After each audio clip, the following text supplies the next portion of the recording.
Hey everybody, it is Josh Olive with Haven Comics, and it's Thursday night, so that means it's time for some shop talk, and we're going to be here talking some shop. So stick around after this, and we'll get right back to it.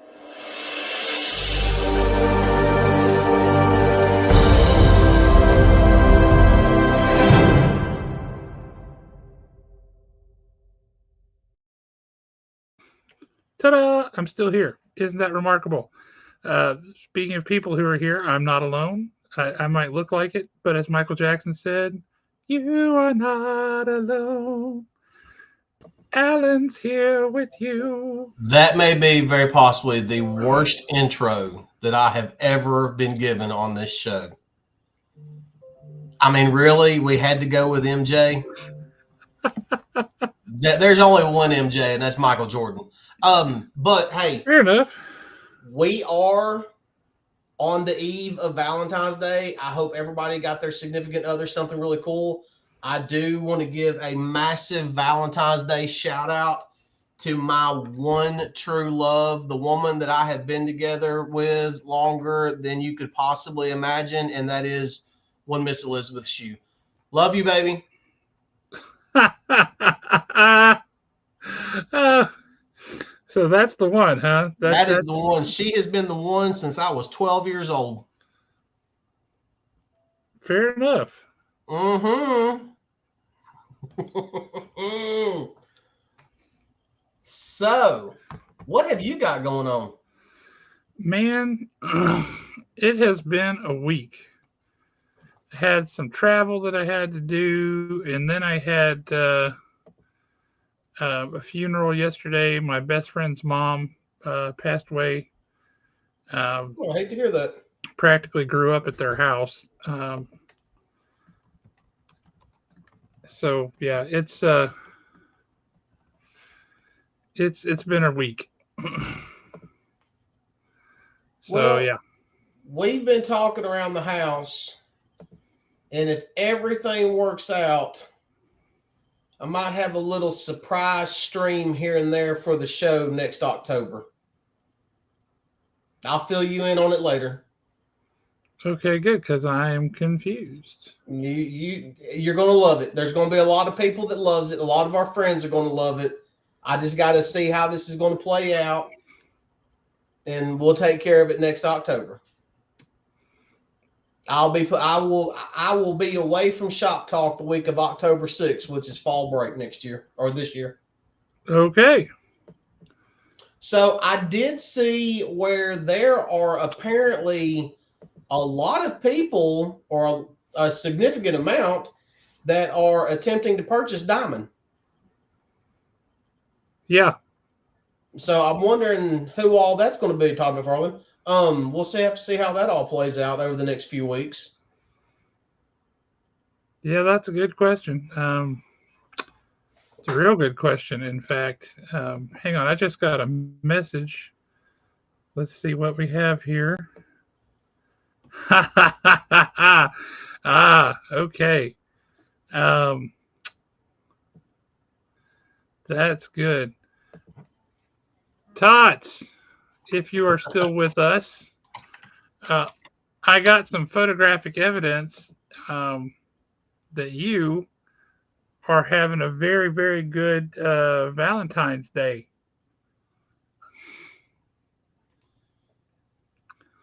Is that true?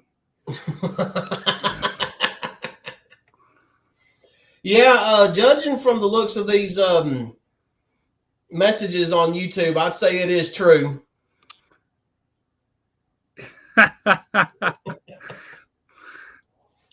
Brother, you deserve it. You deserve it. Good for you. Um, that's a pretty amazing Valentine's. I will tell you. Um, my wife wouldn't go into a comic book store and buy a comic book for me for Valentine's Day. And for those of y'all that don't know what's going on, Josh had a particular book up at the shop, and Tots is absolutely fascinated with this character for some reason. So for Valentine's Day, his wife bought him the first appearance of Strawberry Shortcake, Which is harder to find than you might think. I bet Tom freaked out a little bit. That's awesome. Well done, and hats off to Alice. Uh, that's just awesome. well, That's see, you got to keep her there, son. he still hasn't said what it is in the chat, and I don't want to say just in case he's playing us and she's holding it over his head. No, I have photographic evidence. Oh, you do? Okay, so Todd's got New Mutants 98, first appearance of Deadpool. Yeah, I mean, some of y'all may have heard of Deadpool. I don't know. I heard that he got kind of popular there for a minute. Yeah, Had I a don't know how movie much or longer something. he's going to be around though. Yeah, you never know. What? And I saw where crap, his name just completely and totally left me. Creator of Deadpool, Rob Liefeld. Yeah, I saw where he is completely and Let totally. me rephrase. Co-creator of Deadpool. Co-creator. Fabian Nicieza, also co-creator of Deadpool. Well, apparently he's had enough, and he's completely and totally walked away from Marvel. For I believe this is the 4th time. I'm sure there'll be a 5th, but hey, it's newsworthy for right now. I mean, he said it less than a year ago. He said the same thing. Yeah, Rob Liefeld. I don't know all the ins and outs of it, but he wants a lot more than I think he's probably earned. I think if he was being disrespected the way that he's claiming that he is, that Fabian Nicieza would also be a bit perturbed and angry. Yeah. And we hadn't heard a squeak out of him. So I think Rob Liefeld may just be stirring up headlines. So what are your thoughts on Captain America Brave New World? I'm looking forward to seeing it. See, to me, I think it's just a Disney Plus movie. Have you seen it? No, I mean... then you don't know that. But see, I don't know. I just cannot get behind this one. Have you read any of the reviews and such? Oh, yeah, and they're awful. There's a lot of people. It's sort of like... Which ones are you reading, man? The ones I've been reading say this is one of the best movies that they've put out in a long time. Oh, dude, it's going like a 49% on Rotten Tomatoes. Okay. Yeah, so I don't know. I mean, I'm just as excited over this one as I was over Love and Thunder. And I still hadn't seen Love and Thunder.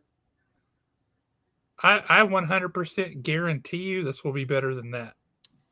I don't know. We'll just have to see. I mean, it's almost like it's a filler movie until we get to Fantastic Four.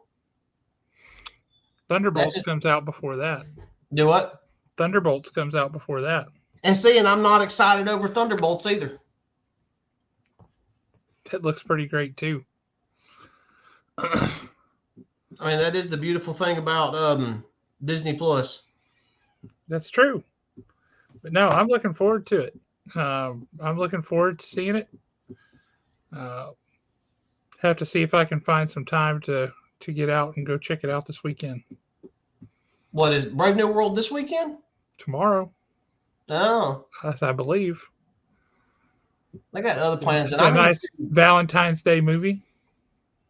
Yeah, because the wife's going to go for that. Hey, it has Harrison Ford. She might like it. Let me tell you what. I am all excited about the second season of 1923 with him in it. Oh, that's been so good. Yeah, I wish it would hurry up and come out. You are not the only one, because let me tell you what. I am waiting with a bated breath for Spencer to get home. Right? Let me tell you, if Spencer does not get home and just start tearing folks up left and right, I'm going to be disappointed. Well, I'm telling you that it don't look good right now where he ended up. Did you ever see 1888? 1883? Oh, 1883? Yes, I did. See, I never saw that one. Was it good? Yeah. The lead person, the one who is the narrator, so you hear her voice all the time. Yeah, the daughter. It's a very affected country accent, and it drove me bonkers. Like, could you not have found somebody that actually has that accent to talk? Yeah, and please? She also did the ending narration for Yellowstone. Yeah. But no, it was good. It was good. It was rough, but it was good. See, I still don't know how I feel about the ending of Yellowstone. I I mean, haven't seen. I have seen most of the first episode of Yellowstone, and that's all I've seen of Yellowstone. oh, you've never seen Yellow? I mean, Uh-uh. oh, dude, that is, yeah, you really need to watch that. I sat down to watch it with my wife, and one of the very first things that happens to open the show is there's a accident with a horse trailer, Yep. and my wife is a horse person, and that was the end of being able to watch that show with her. So I That haven't been able happened. to watch it. And I totally understand. Um, and I think that ends up happening. Well, I mean, there's several horses that they have to do that to throughout the show. Hmm. Well, I say several. Let's see. There was that one. They talk about having to do it to another one, and then Rip has to do it to one also. So So while probably, it's pretty much just us here, yeah. um, what was the drama that? Why did the show not end the way people thought it should? Why didn't Costner come back? Was he supposed So to? Did his character die? What happened? so what happened was, his character goes on to become governor, Okay. and I don't care about the behind the scenes stuff, but if you read online, basically the creator of the show, Tyler Sheraton, and Kevin Costner got into it. I think Kevin Costner was wanting more time away to work on that new American Horizon or whatever it is. And he ended up leaving the show. And what they did was, in the very first episode of the final season, his character was assassinated, and you never actually saw him, but you kind of saw like his hand and things like that. And the entire season is pretty much them figuring out who did it, the fallout of it, and they realized that they could not afford the inheritance tax on the ranch. Um, because the inheritance tax was, I mean, it was like ungodly. Well, the only way to save the ranch was to sell the ranch. And what they did was, and it was pretty slick, what they did was, since everything was pretty much left to Casey and Tate, his son and his grandson, Beth got Beth is Beth in it. He actually sells the Yellowstone back to the Indian tribe for the exact same amount of money that the Duttons originally purchased it for, which was $1.25 an acre. So that way they could get away from the inheritance tax and ensure that no corporation could ever buy it, and it would never be developed. Because of the laws on the reservation, their land is considered sacred and they can never sell it. So the final episode of it is the Native Americans are literally taking apart the ranch. They're taking apart the house. They're restoring it to the way that it was.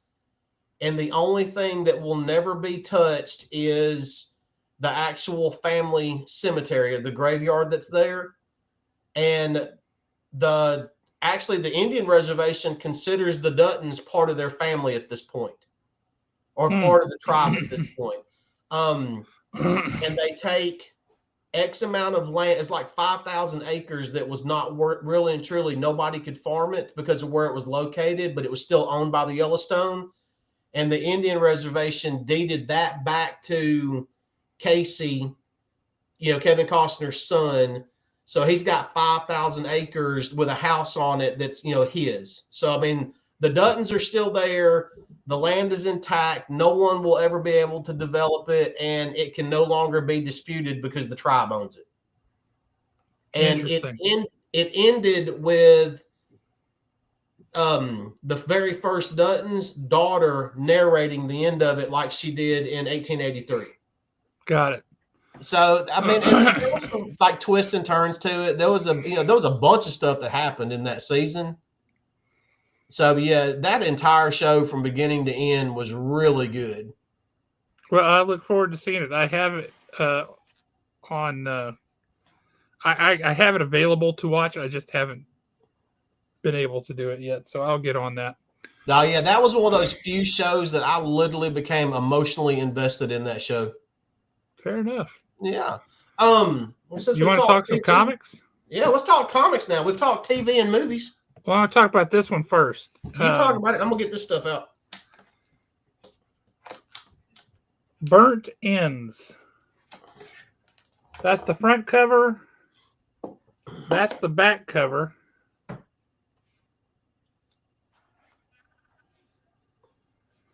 But this book is, you can only get it if you order it directly from the creator, which is Mark Nelson. So, for those of you who remember, he was at the expo a couple years ago. A phenomenal comic book creator, just a great artist in general. He did those early issues of Alien for Dark Horse back in the day.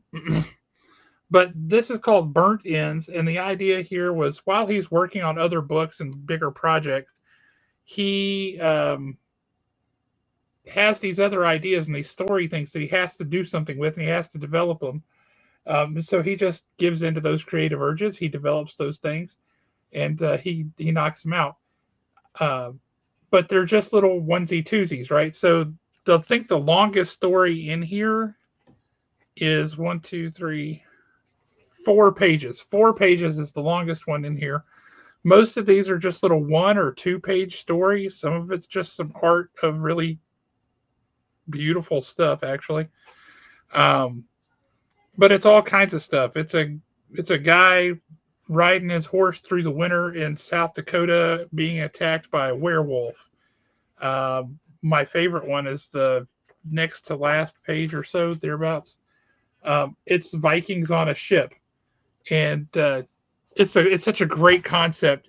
It's a 1 page story. And that's the Vikings on the ship. Vikings on the ship. Yeah, it's a 1 page story, and they're stuck at sea. They don't have any sails. Their oars are broken. Because they're just stuck. Terrible storm. Boats wrecked, and they're all gonna just starve to death or die of exposure, right? And they're Vikings, and so they don't want that to be the case. Because they can't go to Valhalla if they die that way.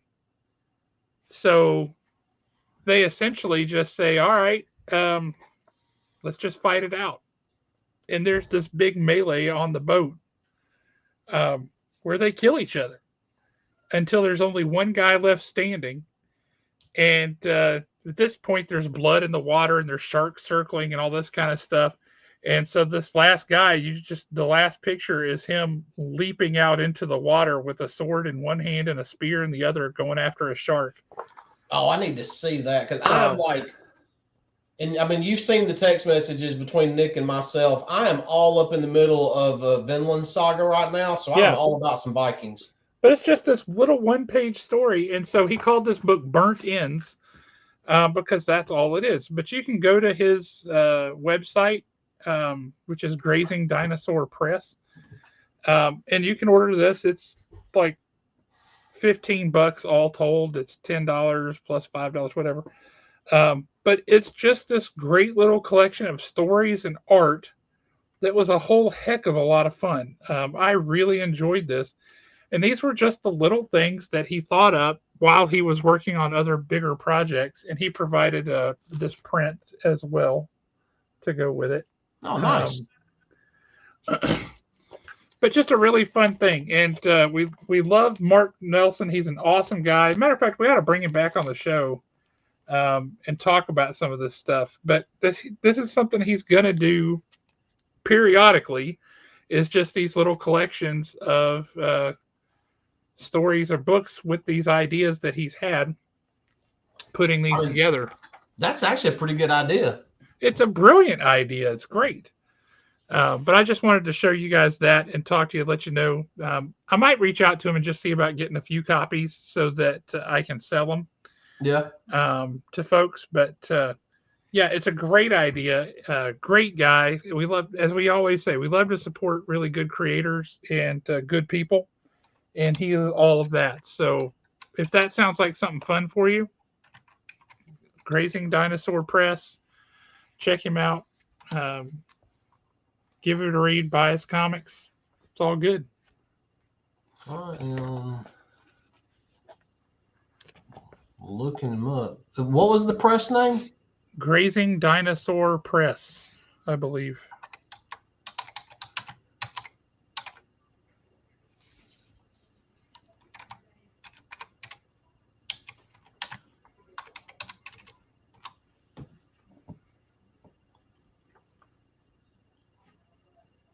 All right, I can look it up later. What else you got? You were already in biggin. Oh, well, that was the main thing I wanted to talk about, and then you jump into your stuff. Okay. So bam. What did I do? No, stop it. There we go. So I don't have a ton. Another light week for me, but I do have Absolute Superman issue number 4.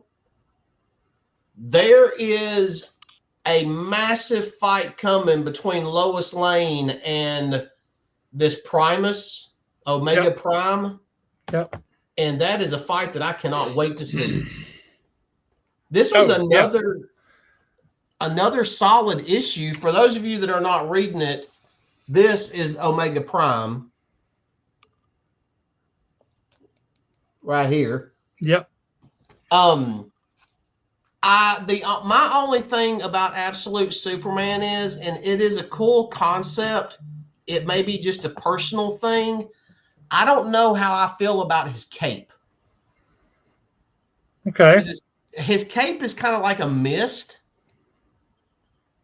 is the way that it looked to me in this, that he could somewhat control. Okay.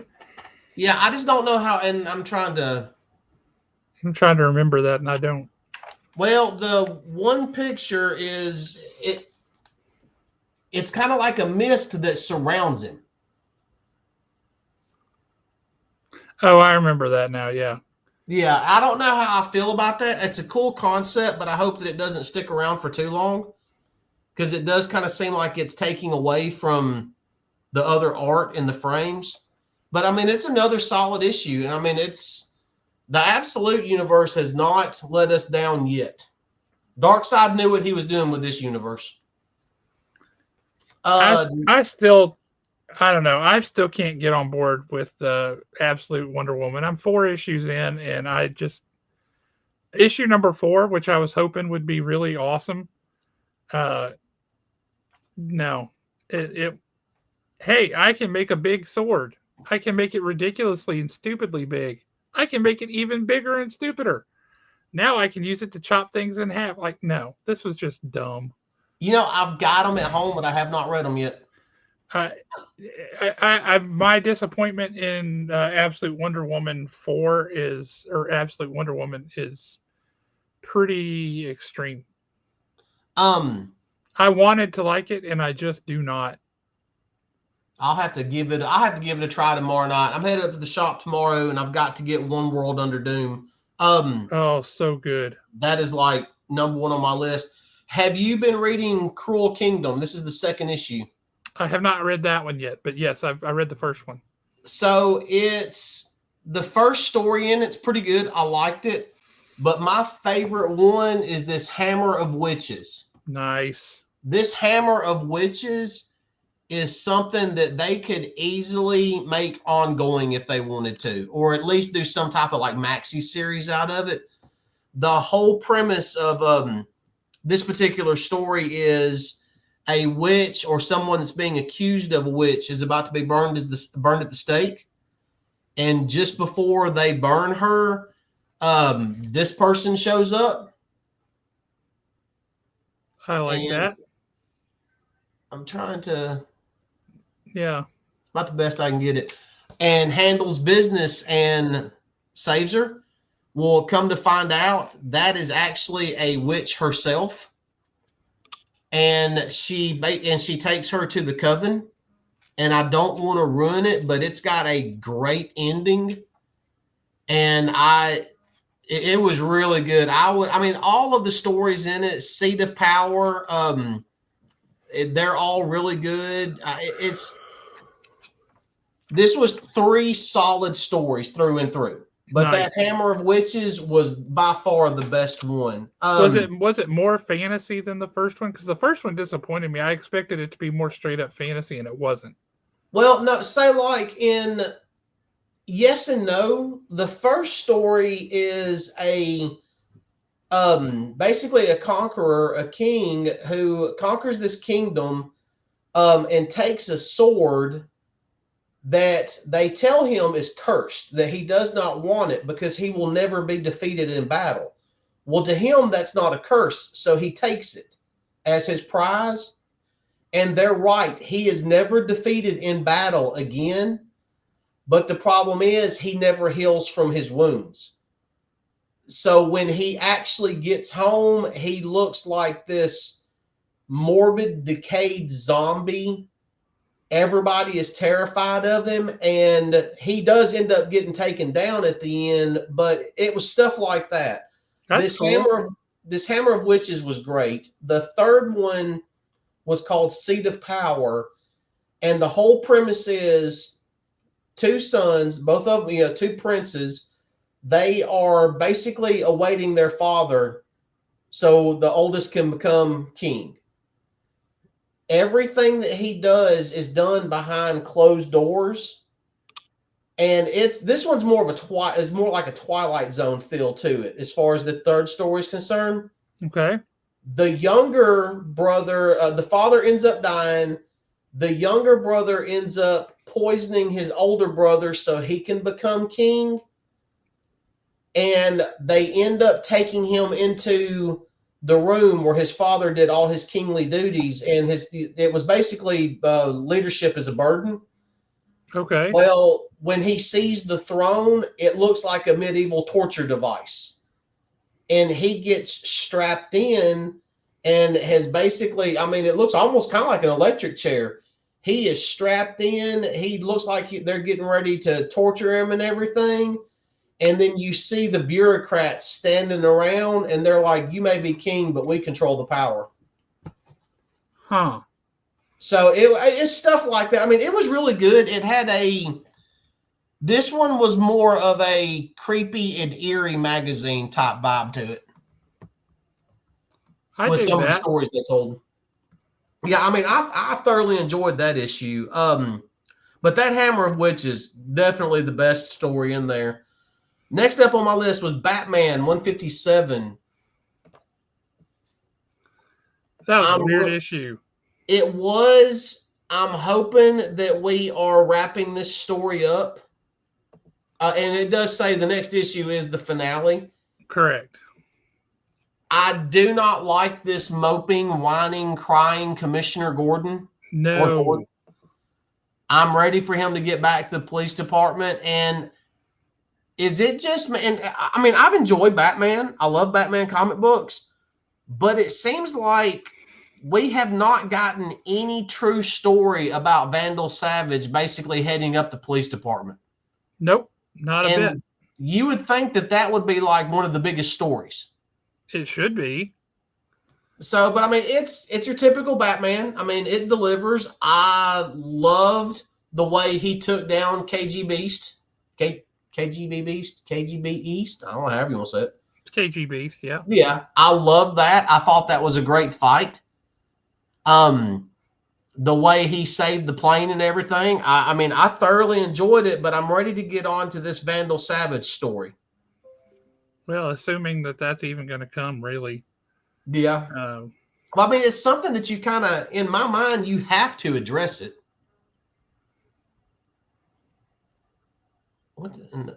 Whatever.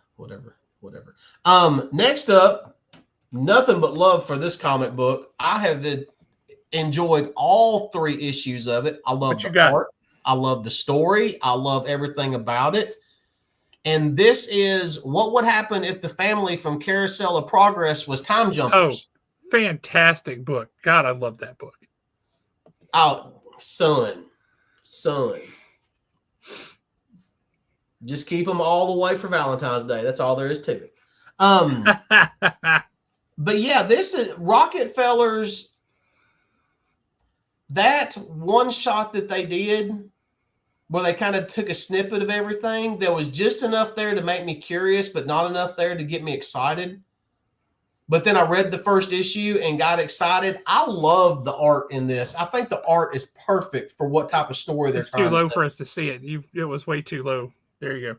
There we No, go. I agree. The art in that book is beautiful. The story is great. I like the family. The mystery of why are they being hunted is good. Like I'm on tenterhooks to find out what that is. Um, that whole scene right there was great. It was hysterical, to be honest with you. That whole scene was fantastic. But no, really, really enjoying the Rockefellers. If you guys aren't reading it, you ought to give it a read. It is very good. It's one of those that is uh, what's the word? It's appropriate for just about all ages, but it's Yep. not necessarily written. It's not written down to kids. It's just good for it'd be okay for kids to read it. Yeah, I mean it's been great. I've been thoroughly impressed with Rockefellers. Fantastic book. I love all the old ladies chasing down Grandpa. That's hilarious. Yeah, that was funny. I like the way Rockefellers, I believe it was issue 2, showed us how all the universes are tied together and how it's a multiverse. Yep. But I am looking forward to see if there's any type of crossover. But at the same time, I really hope they leave Rockefellers alone off doing its own little thing. I don't see any indication that that will be the case. I Yeah, think but you'll I get mean, Easter eggs and I think you'll get stuff like that, but I don't think that's going to be like wrapped up into anybody else's story. yeah, I don't think so either. But I mean, we still have some books that are coming that we have not seen yet, Mm-hmm. like First Ghost, things like that. Will that be part of the Rockefellers universe? Is First No, it's Ghost going to tie into the Nameless? yeah. Okay. Yeah. So yeah, I look forward to each issue of Rockefellers and each issue of Hyde Street. Hyde Street's so good. Yeah, and I'm looking forward to Rook coming back off hiatus too. yeah, me too. And see, Rook is the one that really blew my mind because that one shot where they showed a little bit of everything. Rook, other than the art, there was nothing about the story that jumped out at me. I don't think that Right. one shot did it justice. Yeah. But then when the actual book come out, my gosh, it was awesome. My last book that I have is not out for purchase yet. Final order cutoffs are coming up on this book like really soon. Cannot agree more. Hyde Street has been amazing. But this book is a new book by Image, and it is written by Rosenberg, and I'm going to say his name wrong, Landini. Mm-hmm. And it is called We're Taking Everyone Down With Us. This was an advanced reader copy. It is a quirky, fun book. It's only going to be 6 issues, I believe, and the whole premise of the book is there's this like world-renowned scientist that is people want to get their hands on him to get rid of him. I gotta be careful with the YouTube censors. And his daughter is with him. He's working on this big project. They're kind of out in the middle of nowhere. The thing about it though is he is a world-renowned scientist and he is very, very, very smart, but he's not that good of a father. Not that he's like mean or anything like that. It's just his work takes precedent. That's all it comes down to. They get word. Oh, and he has all these robots that he's created. They get word that of where he is at, and I'm not giving away any spoiler because this is literally like the plot of like the whole series. I'm trying to turn to a page because I wanted to show you something I was talking about the other night. But I got to be careful because there are a couple of pages in here that's not safe for work. But he gets taken out, and right as he gets taken out, you don't see it, you know it happened. He uploads his consciousness to a robot, and now he's trying to be the father that he should have been, and she wants revenge. So it's going to be a fun, quirky book. But I told you that the super spy that goes after him, I told you in a text message, he reminds me of a young Burt Reynolds. Now, here's all his facial expressions. There you go. There is your young Burt. Especially that one right there. That's fantastic. I was That's like, hilarious. Lord, we got Sharky's machine hunting him down. But this has definitely been, and I knew nothing about it. Hadn't even heard of it. Looked at Tom when it was in my box, and I was like, "What's this?" And he goes, "That's an advanced reader copy. Check it out." And dude, this was a great book. I mean, it's just a fun, quirky little book. And what's it called again? It's got a long title. Yeah, it's called "We're Taking Everyone Down with Us." And y'all know me, I am not a spec collector on any level. I'm just not into that thing. If that's your thing, so be it. More power to you. That's just not me. I'm always looking for the fun books, the quirky books, the ones that I'm not going to invest the next 10 years of my life to get the full story. Vandal Savage. I want something fun, and this right here looks like this is going to be my fun book of the summer, because we got about 6 months of this if it goes in monthly release. So, but I do highly recommend this one. And there is a fair amount of cussing in it, and there's a couple of panels that's like I said, definitely not safe for work. But other than that, man, it's great. I mean, I thoroughly enjoyed it. I need to bring it up to the shop tomorrow and drop it off or Saturday and drop it off for you. Yeah, I would like to read it. This seemed like a good time to make our announcement. We Yes, want to it make does. people wait. Because this was actually my last book to go serious? over. Yeah, I did not have much. Clearly not. Well, Daniel Major, and everybody else, if you like Matt Rosenberg, you're going to want to be here for our show on Thursday, March 6th, because Thursday, March 6th, Matt Rosenberg will be our special guest. So you want to talk about 4 kids walk into a bank. We're taking them all down with us. You want to talk about Wildcats. You want to talk about DC versus vampires. You want to talk about Wolverine, red, white, or black, white, and red. Black, white, and blood. I think it was black, white, and blood. He's going to be on here, and we're going to talk to him. So put that on your calendar for Thursday, March 6th. It's going to be a fun night.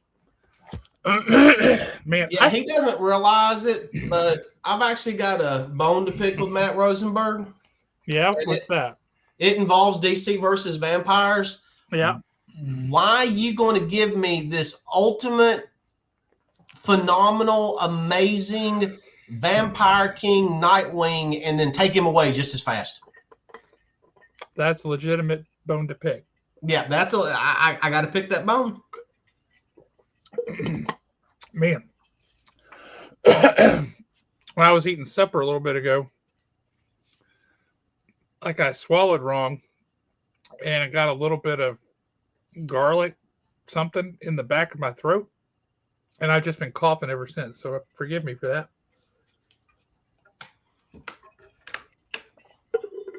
that. What I need is a piece of cake. That would do it. I'm trying to get on the straight and narrow when it comes to food and stuff. Well, I've got to do this for my health. You know what? Piece of cake is always good for mental health, at least. I do wish I had cake in the house. We don't have any. This is number 4. This is the last issue of Seance in the Asylum. And other than the same issue I've had from day one with this book, which is some of the lettering is extremely difficult and painful to read. It's a weird font and it's blue on black. Uh, it's just extremely frustrating. But other than that, uh, if you like a good kind of a period piece book, this book is awesome. Really enjoyed this. I'm going to order a copy or two of the trade for folks to pick up at the shop. What a great book! Really enjoyed this. Um, that was a fun one. Yeah, that was a good one. That was so good. I know we talked about it a little bit last week, but oh my goodness, so good. The fights. Wait, is this the? I think I may have got. This is the older one. Yeah, this is. Oh yeah, I was looking for the more recent one. That's old. That's outdated. That's what I want. Let me find it. You got to be in here. Where did I put all these books? Oh my gosh. Oh well, I don't have the stack of comics I thought I had here, so that kind of stinks. Moon Knight number 5 is the one I was wanting to talk about. It's the actual fight between him and what's his face? What's the guy's name? I can, you know what? I tried to Mayfield think of it when you held. It started with a V, didn't it? something. I'm still hung up on. Fairchild. Fairchild. Okay, I'm still hung up on Vandal Savage. When he goes to talk to this dude, and they go to fight, and right out the gate, Moonlight looks like he is wearing him out. Um, I see what you did there, Daniel. Well played. Very good. But anyway, this fight starts off like, oh my god, this is, and then it takes a pretty dramatic turn, and there is a reveal about Fairchild that, holy smokes, Moon Knight's in trouble. Really? Moon Knight's in big trouble. Yeah. Yeah, and he made a bet with Fairchild as to the outcome of this fight Yep. and what it means for who wins or who loses. It don't look good for him. How many times has it not looked good for our boy and he's pulled through? Well, all the time. But I'm curious to see how it comes about this time because holy smokes, it does not look good for him. Oh, side note, and only one other person is going to know what I'm talking about, and he's not on right now. That Moon Knight meme that you got last night, Yes. I found an Instagram page that's got nothing but Moon Knight memes like that, so you can expect more. That was bad. Well, I always appreciate a good Moon Knight meme. I had to reach over and see if I could grab the correct stack of comics. So it may surprise you all to know that I have many big. Your audio just went completely out. I think you might have hit the mute button by accident.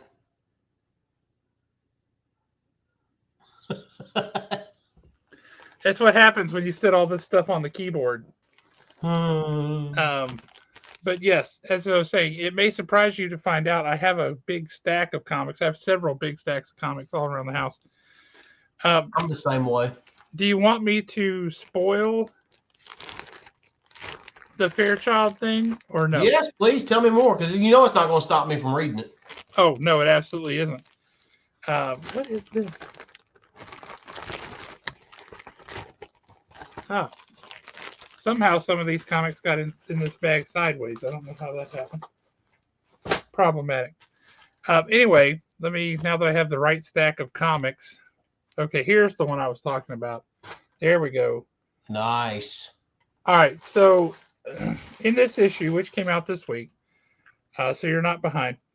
Um, it's interstitials. There's other things happening with Tigra and some of this crew, Doctor Badir and all these guys. They're doing their thing. But while that's happening, there's the fight with Moon Knight and Fairchild, and Oh, that looks awesome. yeah. And at first, Moon Knight is laying a whooping on this dude, and you're like, "Oh man, this is that." You know, it's too easy because that's not how it goes. What's interesting is while he's fighting, you get little bits in his head from the other voices in his head. So you see, like Jake, the other one of his other personalities, is like watching the fight on a TV at a bar, and it just cuts to him every now and again where he's like, "Keep it up, hit him," you know, this kind of thing. It's fantastic. It's really great. Then when things start to turn around and go south, um, uh, and boy, like I said, they go really really south. Um,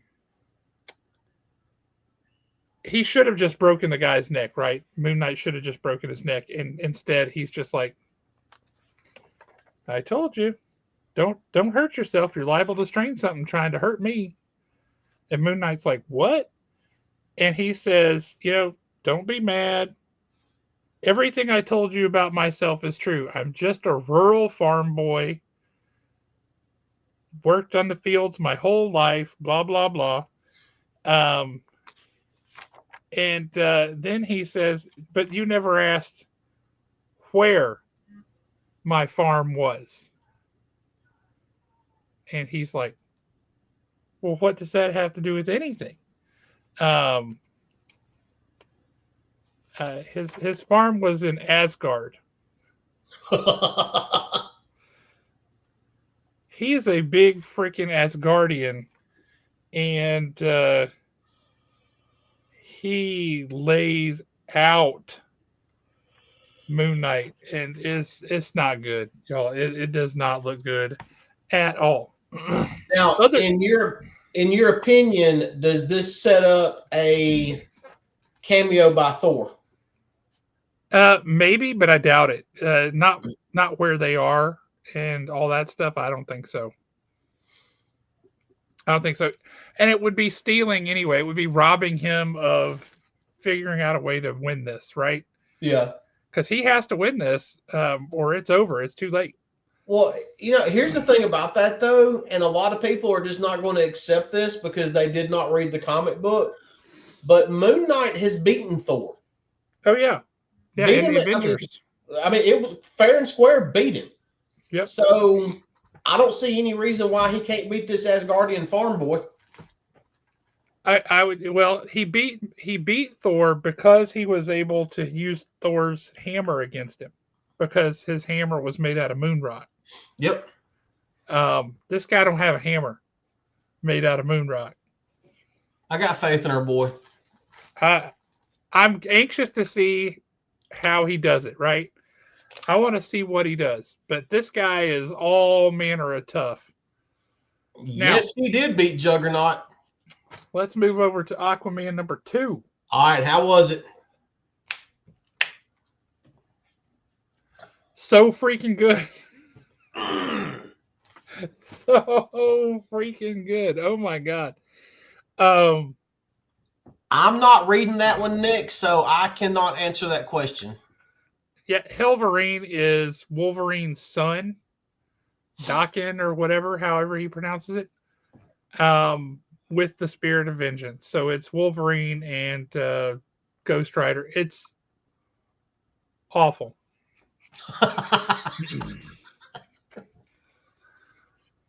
So this book, Aquaman goes through the portal, right? The whole city of Atlantis got sucked up through the portal and everybody's gone. And he's like, I got to go find them. So he goes, now, Nick, what you ought to read is Hell Hunters. Hell Hunters is a 5-issue limited series about a World War II Ghost Rider. So fighting alongside the invaders, fighting against Nazis and Nazi werewolves and vampires. It's pretty freaking great. Really enjoying that book. But anyway, Aquaman goes through the portal, ends up in this other place, whatever the other side of this portal is. And it's like a place where, like a giant desert, all the water is gone. There's no water. And these people come for him. He ends up beating the stew out of them and saying, "Take me to your leader," which he goes to the leader. Things get pretty bad. And this leader is pretty powerful. But while he's there, somebody else, all these people are being held prisoner by this person. And they're kind of all strung up. Like in Alien 2, when you find like all of those people just strung up in all the goop and crap. Yeah. And they were just waiting for the egg sacs to pop open so the face huggers will come and get them. Yeah. There's all these people that are strung up like that, and they're all super weak because she's the villain of this is essentially draining them of their liquids, their fluid. They call it your water, right? Aliens, whatever. Um, and so, but they're doing this over a period of time, and he has to use his newfound water mastery powers to save them. But there's one guy that he's talking to while they're hanging here who kind of is like telling him what to do and all this. And he's like, "How long have you been here?" He's like, "A long time, really long time." And the cool thing is, it's a throwback that goes way back. And when he rescues this dude and he gets his vengeance on this person, you find out who that guy was. And do you remember way back in the day in the stack of comics I got at the grocery or at the yard sale for $1 when I was a kid? In that stack of comics was a book called Arion, Lord of Atlantis, #2, with art by Jan Duursema. So the art was great. I need to look that up. Arion, Arion, Lord of Atlantis. Predecessor king to Aquaman. This does not look familiar at all. Yeah. Oh, wait a minute. Yeah, the logo does. The name, the way they did it. Yeah. Well, one of the people who's been held prisoner here by this villain is Arion for Lord knows how long. That was just cool. This throwback to way back. And I'm wondering if he's going to end up bringing him back and saying, "Okay, all this stuff with the kingdom that I don't like doing, you do that." Now, does it explain? So it says it came out in the Arion came out in '82. Does it explain why the portal was basically an Omega symbol? No, it doesn't. But everybody knows why. Well, we know why. Yeah, we know why.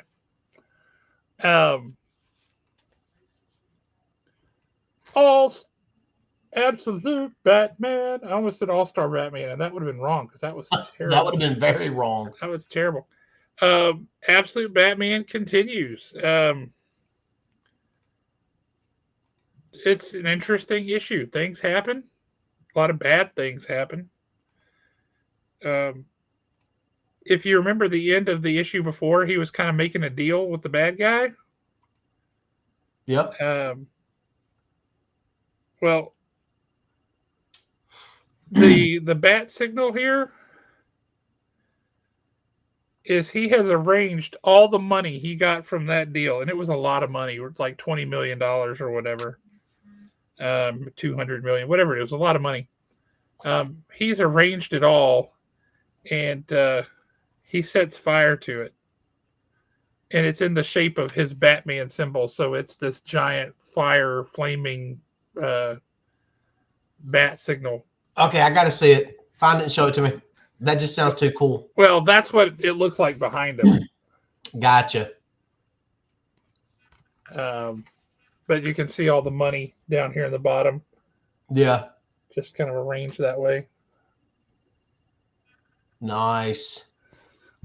But it's just how angry he is. And it has little flashbacks to him as a kid at his dad's funeral and stuff. This is more of the weirdness with his suit where he can do stuff where like he can pop spikes out of the shoulders and stuff. This guy jumps down on him.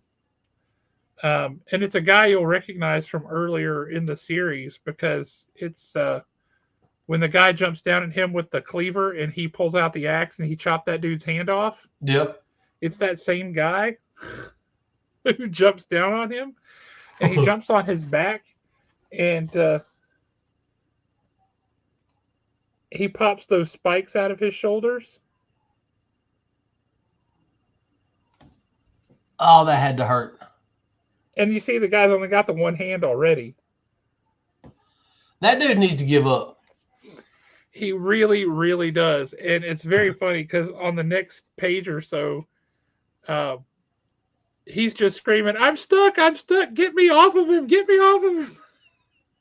Oh, and Matt Posey, that is a great storyline that's going on in Superman right now. But Batman ends up getting the ever-loving snot beat out of him, getting thrown off the side of a building. His cape does some weird stuff. What passes for a cape? It's a very strange thing. And then there's a car. Boom, he gets run over. It's an interesting book. It's a very interesting book. Starting to see some more of the plot and what's driving it. So if you're enjoying Absolute Batman, you're going to enjoy the 5th issue too. Good stuff.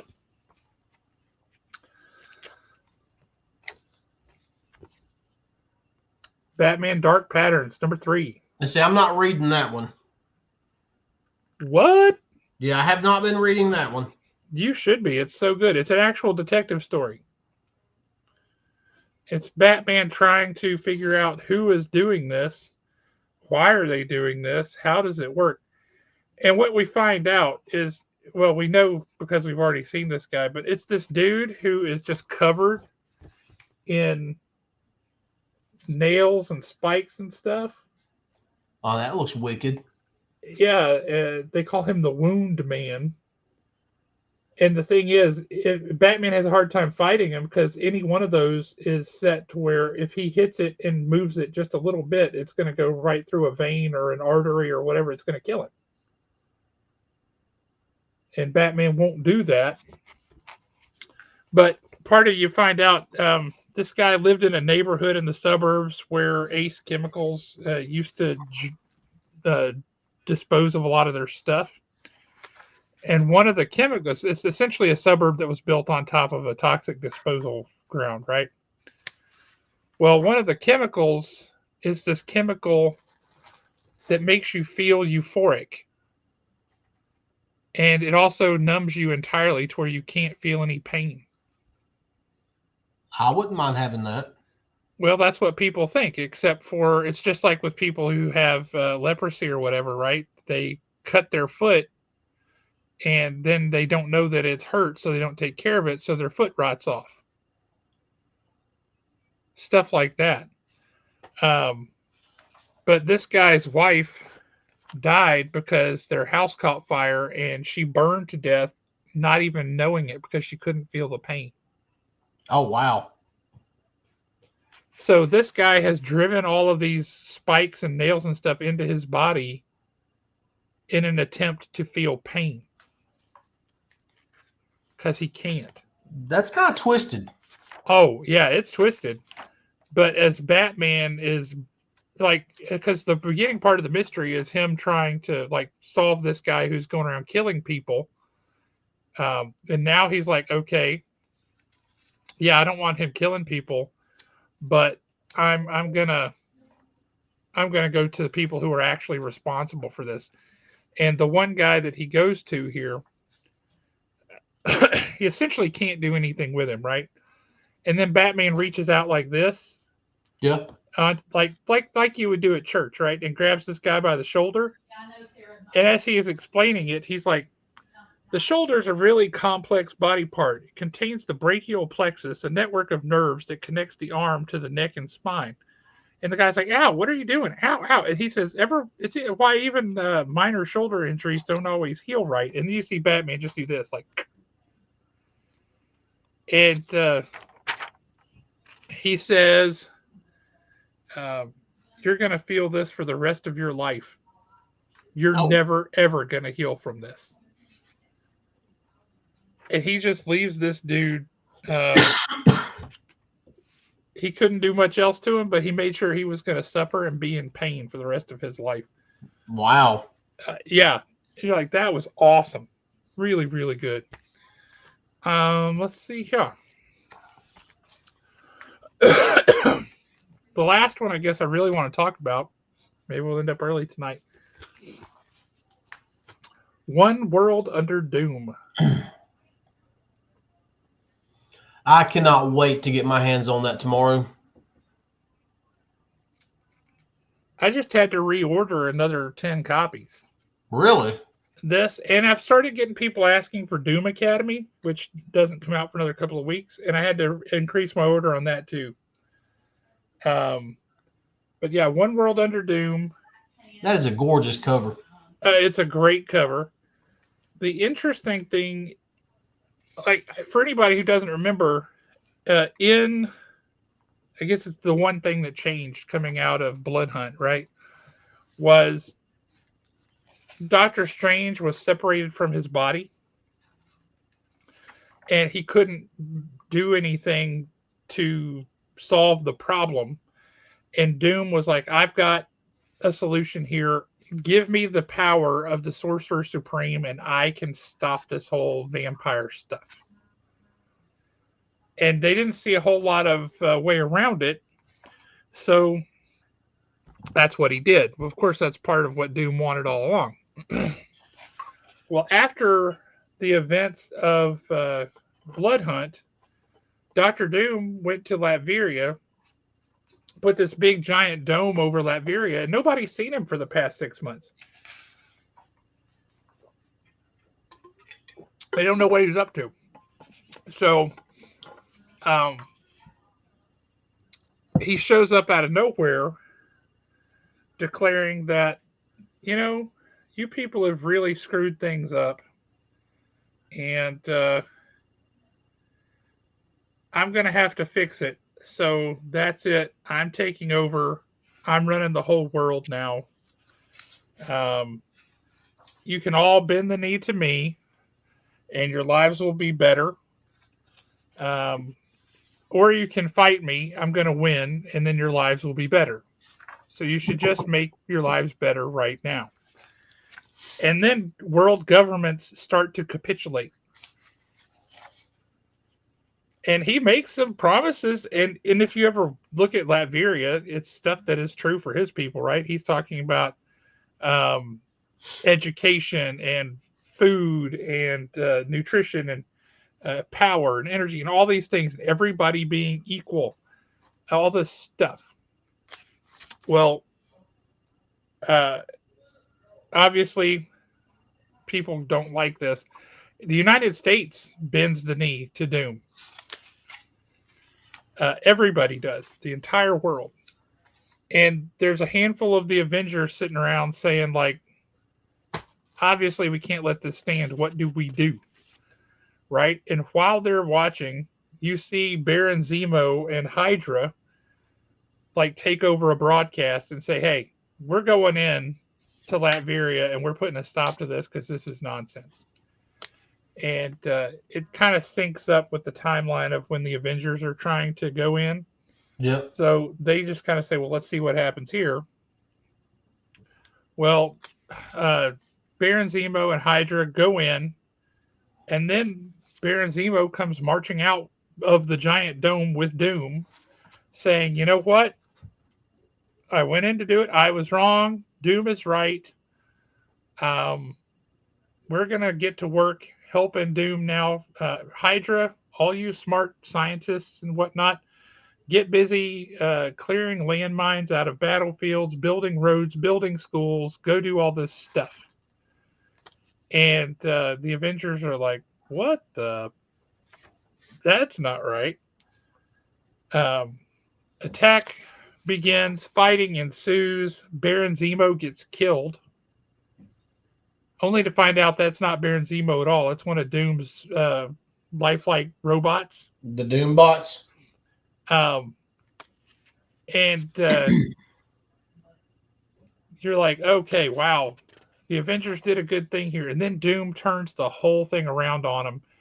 And this is all being broadcast worldwide. He's like, look, I actually killed Zemo a long time ago.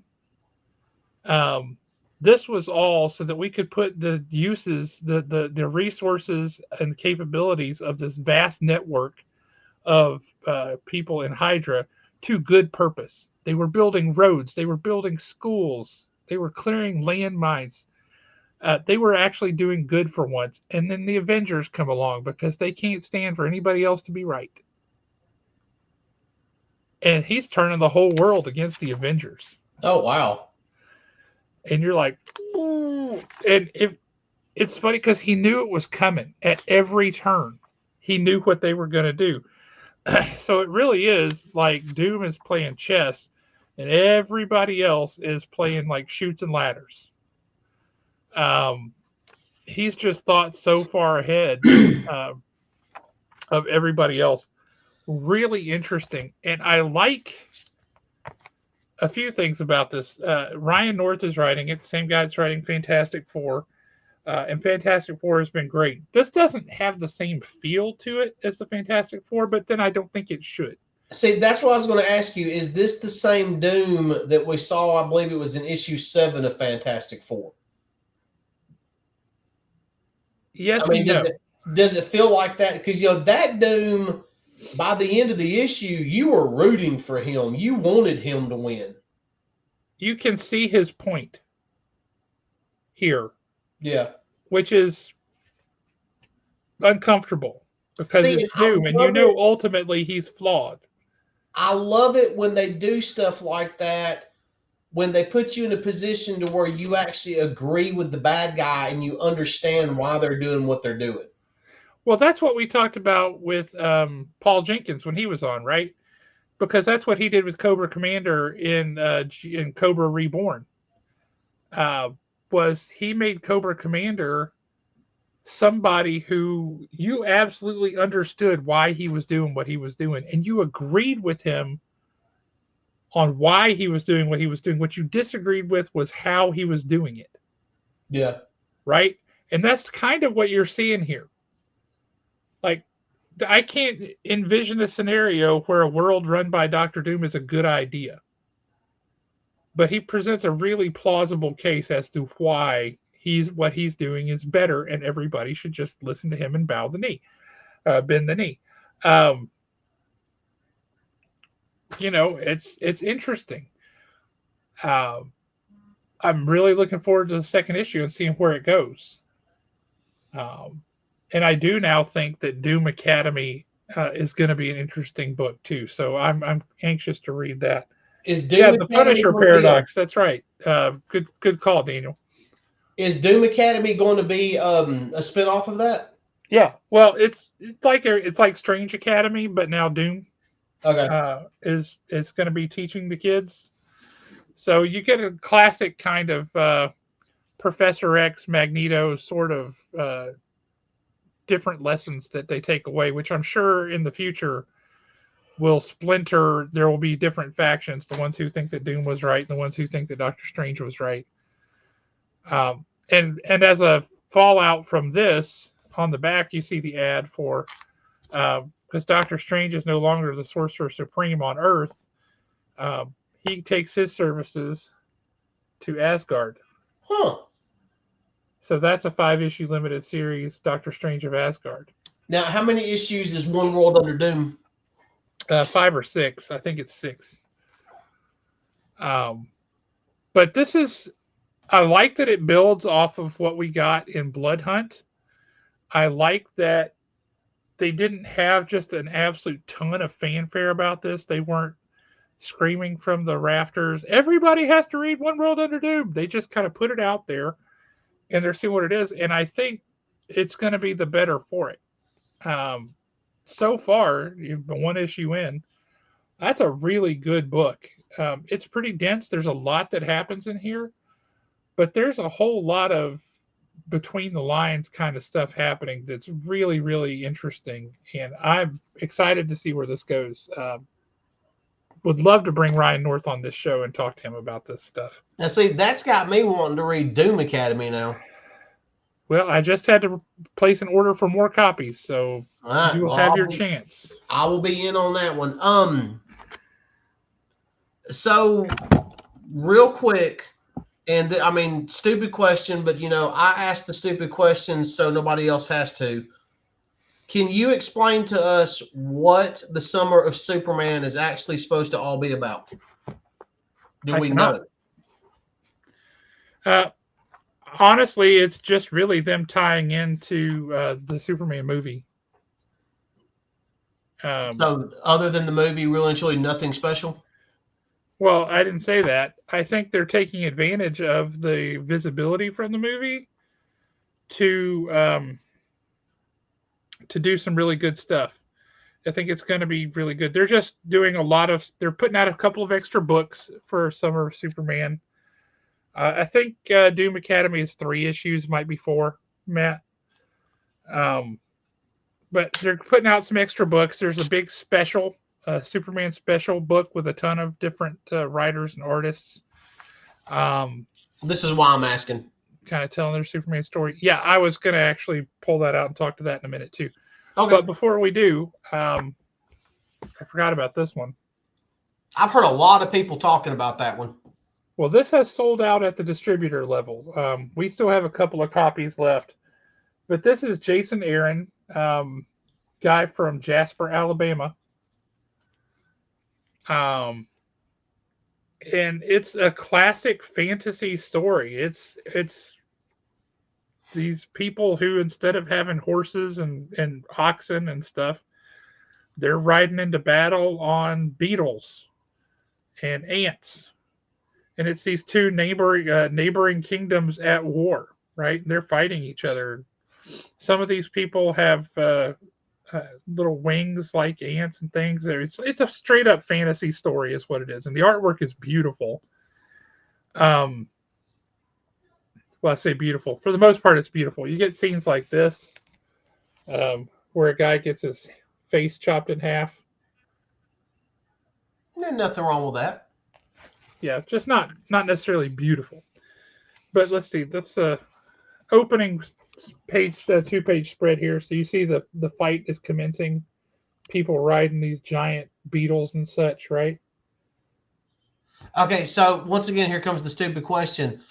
Are those normal sized people and giant beetles, or are they like fairies and those are normal sized beetles? Well,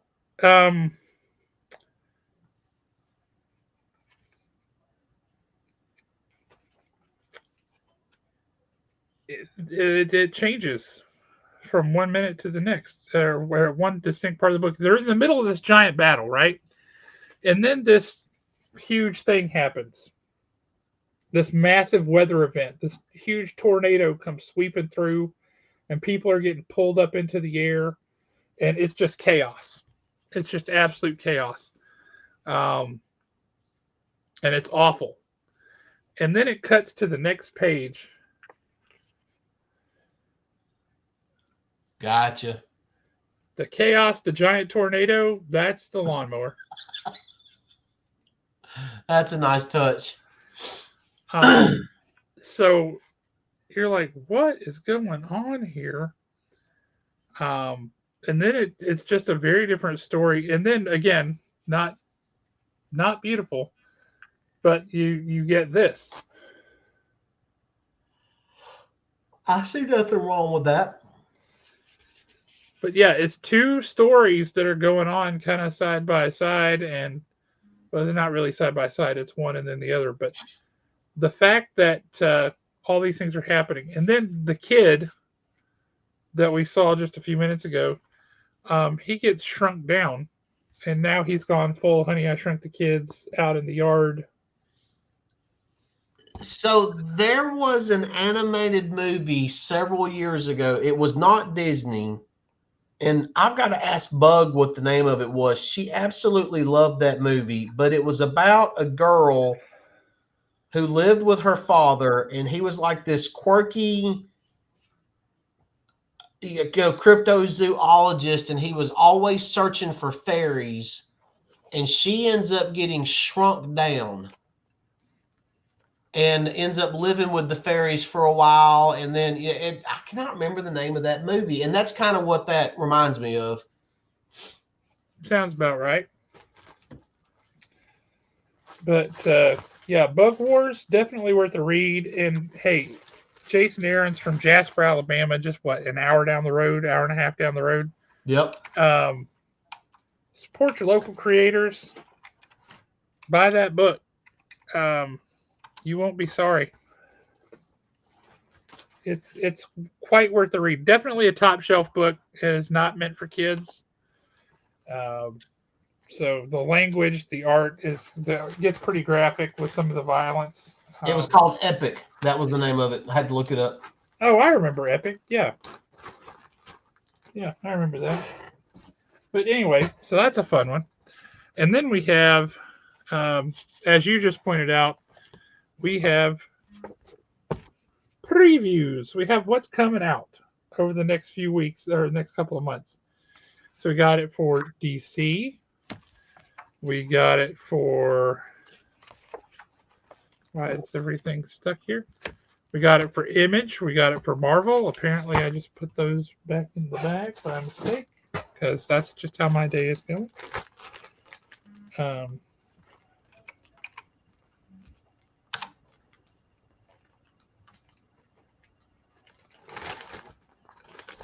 There we go. So let's talk about these are all in the sign up sheet right now up at the shop. So if you want to read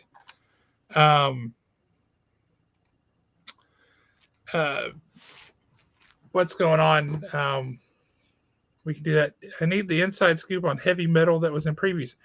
Heavy Metal's coming back. Heavy Metal is coming back. The magazine is coming back. We've already got like 5 or 6 subscribers for it, I think. Should be very interesting. It looks heavy metal. I mean, it looks just like the old book, man. And if you liked it before, what's to say you're not going to like it again? Because it sure looks like the same book. But let's talk. I'm still trying to figure this out, right? Yeah, I don't get that one either.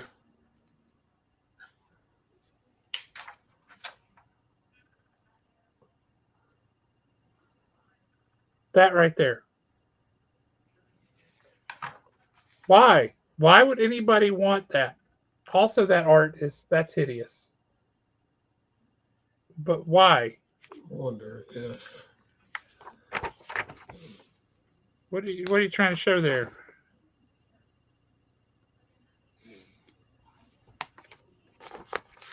But here we go.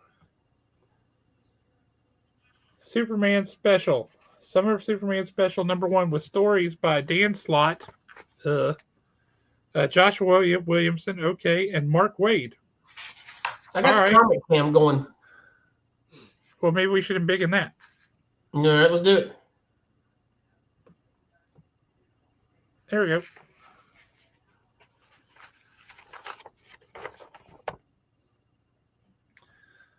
So yeah, you've got all kind of stuff going on. Yep.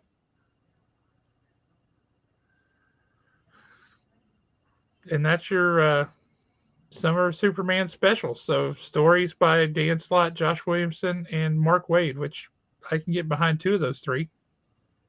What was that? $5.99? I mean, it's not bad. No. I do enjoy me some Josh Williamson. And then you got Superman 25 on the next page. Cannot wait for that. Looks pretty impressive.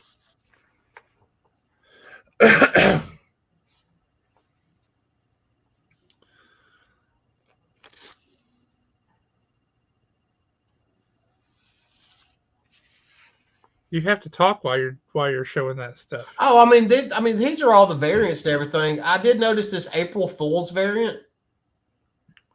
Have they ever even done an April Fool's variant?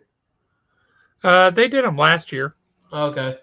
I do like this variant right here. I just think that's kind of cool. Oh yeah, that's pretty great. But we got, look, Jimmy and Silver Banshee. That is the it couple of the DC universe. Everyone says so.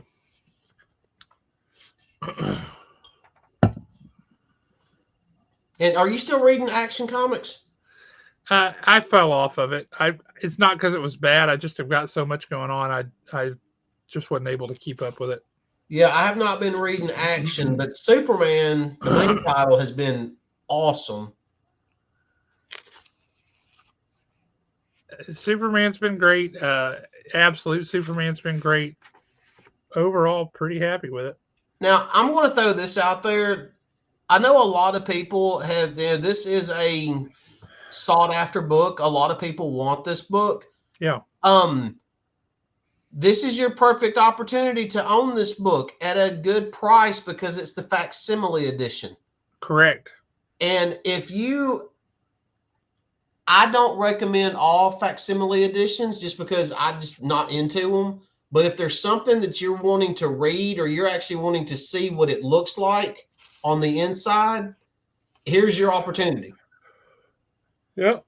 Because, I mean, this is an iconic cover and it's an iconic book. So, I'll be picking up the facsimile edition of that one. Flip over a couple of pages to Absolute Batman number 7. There we go. Now, Nick Dragotta is only doing the cover on this one. Marcos Martin, whoever that is doing the interiors. That Bill Sienkiewicz cover, right? Like, oh, man. Looks amazing. But the interesting thing to point out is actually above the comic art for the big picture there, big image. Go up to that text. There you go.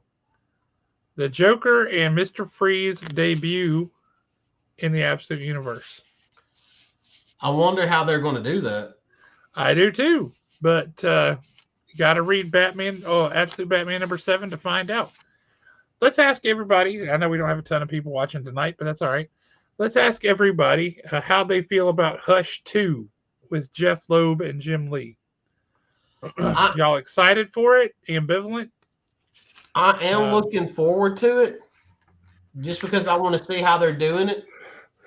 And I mean, at the end of the day, it is Jim Lee doing it. Come on, clear up. There we go. It's a little better.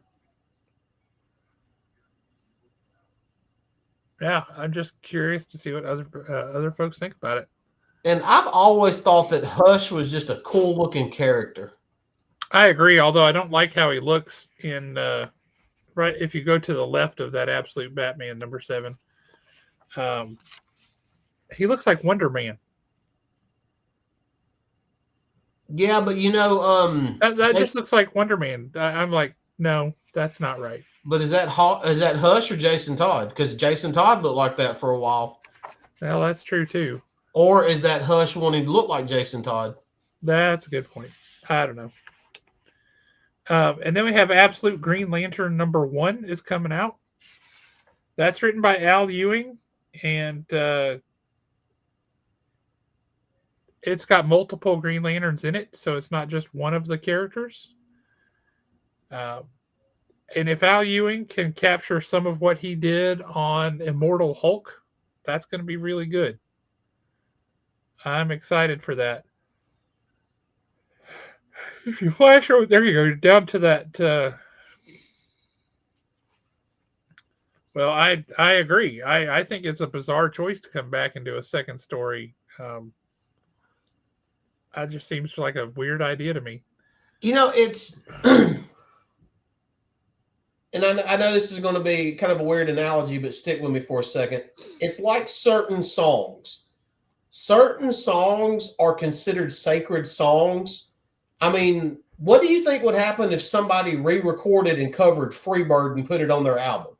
It's not going to work. Nobody's going to like it. That's true. So, I mean, there's just certain storylines that I think should be considered sacred, and Hush was one of them. Yeah, it's a weird one. This isn't like somebody trying to redo it. This is the same two creators uh, coming in saying, "Oh, we have another story to tell." It's been a long time, and I don't know that I trust that they have a good story to tell. Yeah. But there's not a whole lot of new titles shipping from DC, and I'll be honest with you, the quality of books DC is putting out right now, um, I think it's a good thing that there's not a whole lot of new titles. That means they're not having to throw number ones at the stands to sell comics. So I'm really glad of that. Um, I still that image right there. I still think they added Aquaman in at the last minute. And look at that pose. It's the dumbest pose. It doesn't make any sense. It's like he's flying forward, but in a defensive position as he's falling backwards. Everybody else is in an aggressive stance where it makes sense. He looks like they just erased somebody else and added him in at the last minute. I don't get it. And look how glorious Dr. Fate looks up there. Well, and go back to Aquaman real quick because he also looks constipated. He's like, ah, and his chest is enormous compared to the rest of it. I don't know. That's not a good drawing. It's like somebody else came in and drew that because everybody else looks really good on here. Um, so yeah, I don't know. Interesting, interesting stuff. Now, one thing that I wanted to, it's actually Wonder Woman 20. We're going to have a Uh-huh. cameo by Batman? Well, obviously, he's on multiple of the covers. We have a guest artist on that one too. It's Guillaume March, and March is good. More known for doing cheesecake kind of stuff than anything, but yeah, it's interesting. How is Flash doing? I don't know. I gave up on Flash. I gave up on that one too, but I still refuse to give up on Green Arrow. I'm trying to remember what book. It was Dark Patterns, I think. Somebody posted a picture the other day that said it was Dark Patterns, and it was right next to a copy of Green Arrow, the Josh Williamson run on Green Arrow. That was so good. And the guy said, "How is it that nobody is talking about how these books are the same book?" He's like, Really? plot wise, element wise, quality wise, these books are the same book, just with different lead characters. So it has a little bit of a different flavor. And it was Green Arrow and what was the other one? Batman Dark Patterns. Huh. Yeah. And I thought that was a really interesting comparison to draw. Oh, I might have spilled the beans on you a little bit, Alan. Oh Lord, what happened? Well, I was talking with some people from uh, Ghost Machine Yep.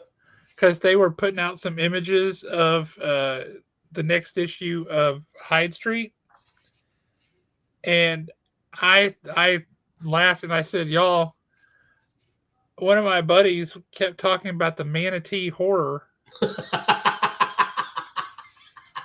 and I said, "He's not dyslexic, so we can laugh at him." I flat out read it wrong. But it's the matinee horror, and they were howling. They're like the manatee horror. So I wouldn't be a bit surprised to see some art pop up from Ivan Rice or something of the manatee horror. That would Um, be awesome. if we ever have him at a show, that's what you need to get him to draw for you. Now we got this Resurrection Man. Yep, I'm actually going to read that. That looks interesting. Yeah, it It's does look not like the interesting. first time around from this guy, but it looks interesting. But there was one. Where is it at? I need to go. I'm trying to go slow. We do have several facsimile editions coming out. And there's one particular facsimile edition that I definitely want, and it's this one right here. Oh yeah, I thought you might. That is just beautiful. I gotta have it. Gotta have it. Ooh. You know, there was one day that I thought, you know what? I'm going to be a good boy and I'm going to save all my lunch money and I'm going to buy the first appearance of Dr. Fate. And then I saw how much it was worth and I immediately quit saving my lunch money. Good story. Yeah.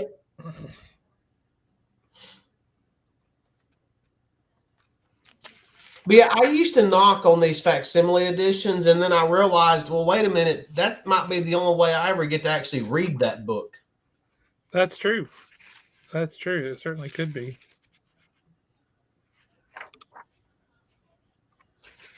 But yeah, um, your comment there, Daniel, is 100% on target. Quality over quantity, 100%. I'm reading more DC books now than I ever have in my life uh, on the regular, and it's because they're all freaking good. Yep. Um, I think that was really about it. We had like Omnibuy. it's true, Matt. Absolute Wonder Woman is not great. Oh yeah, World's Finest is great. Good to see you, Bill. Has been a while. Hope everything is going well. How are we? Have we moved on to Marvel now? Yeah, because we were getting into the Omnibuy. Yep. Um, this relaunch of Amazing Spider-Man. Um, I like Pepe Larraz, his artwork generally, but there's some weird stuff going on where Spidey is like super, super knobby kneed or like square knees. I don't get it. It's weird. I noticed that. I mean, it is some good looking art, but I mean, are we still going to continue getting the same crappy stories? Well, Joe Kelly is writing it. So we got a different writer. We'll see. But yeah, there's Pegleg Pete as Galactus.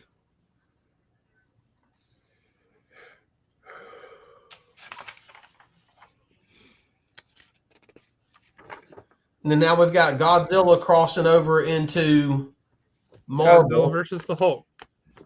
And Well, I might actually pick that up. I don't know just yet. well, there's a series of them. It's Godzilla versus Hulk, Godzilla versus Spider-Man. There's going to be like 5 or 6 of these one shots. Yeah.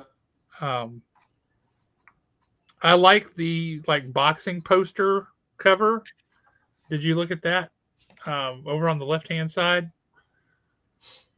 Yeah, that was, yeah, I do like that one. I like that cover. Um, and they're doing a cover like that for all of the one shots. Excuse me. So you've got Godzilla. So I think one of them is a yellow cover. I forget which one, but it looks pretty great.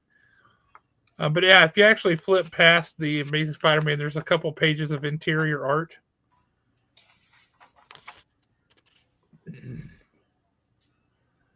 That rhino is enormous. I mean, that is just humongous. But it's an interesting story there so far. It's Spider-Man stopping him, like, dude, what are you doing? Um, and then Rhino just goes berserk and collapses.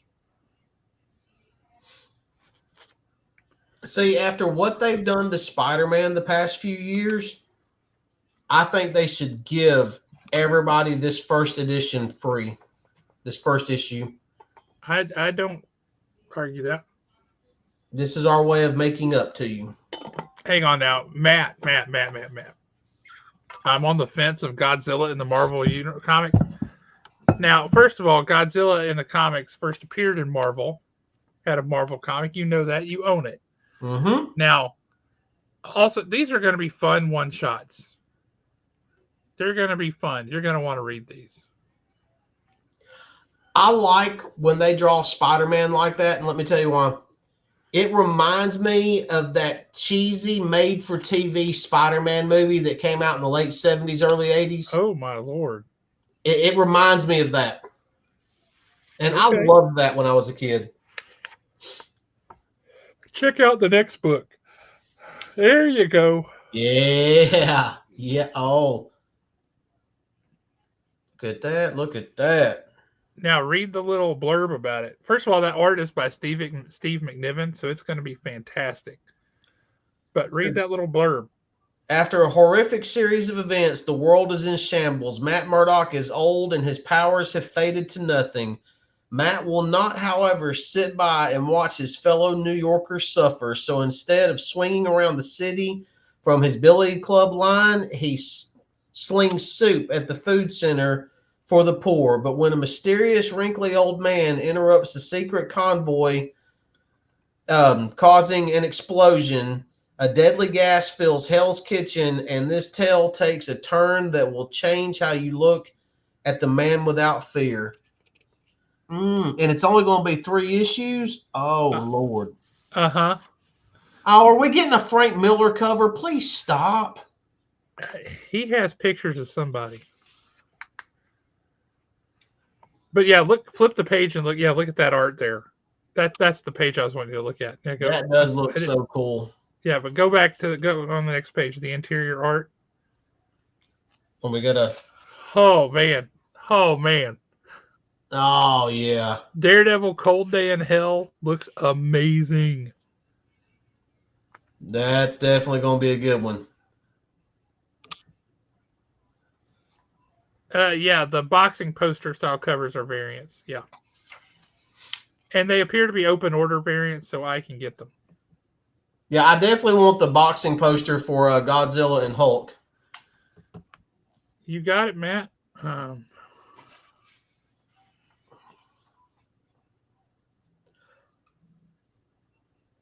Superior Avengers.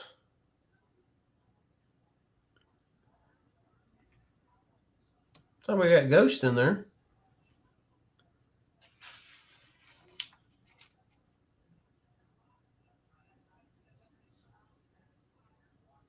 And see, I kind of like that. I like it when they do silly stuff like that. Yeah, I do too. I used to didn't. When I was a kid, it made me mad. I'm like, why are you doing all this silly stuff? This is ridiculous. Whoa. This Daredevil Cold Day in Hell is going to be your first ever Daredevil book? Oh my God. Oh, no. Dude, you got to go back and read Daredevil Man Without Fear, the 5-issue limited series that came out in the 90s. Holy smokes. And I'm going to be honest with you. Daredevil is the reason, literally, one of the only 2 reasons why I got the Marvel Unlimited app was so I could go back and read all those old Daredevils that Stan Lee and Roy, oh crap, what's his name? Dean Roy Thomas? Yes, that all those guys did. But man, go back and read the Frank Miller Daredevil with Dave Mazzucchelli on art. Holy smokes. Yep. Daredevil Pariah. The story with Nuke. Oh my gosh, man. That's some of the best comic books ever done. And to be honest with you, and some people may consider it sacrilege, but I'm going to say it anyway, and I'm going to stand by it because I've read those old stories.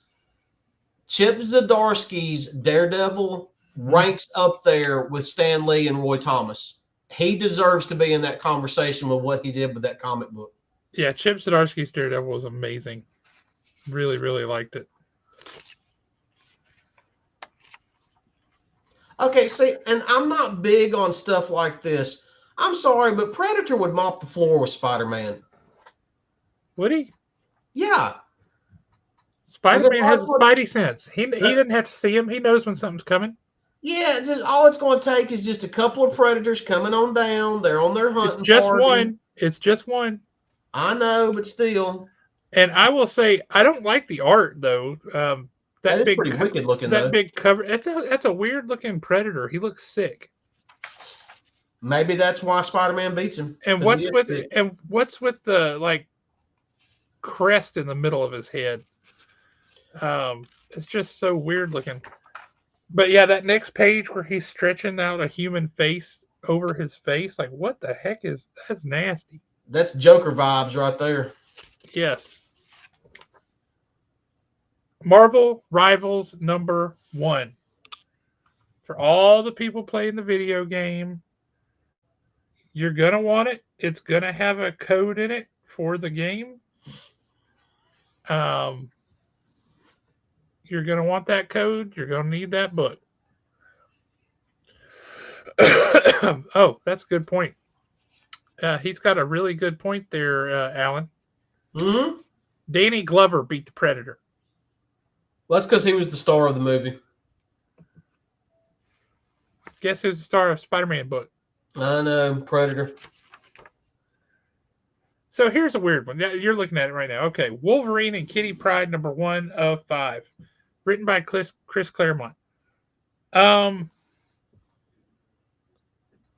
They just did that Wolverine story that was set back during this time period.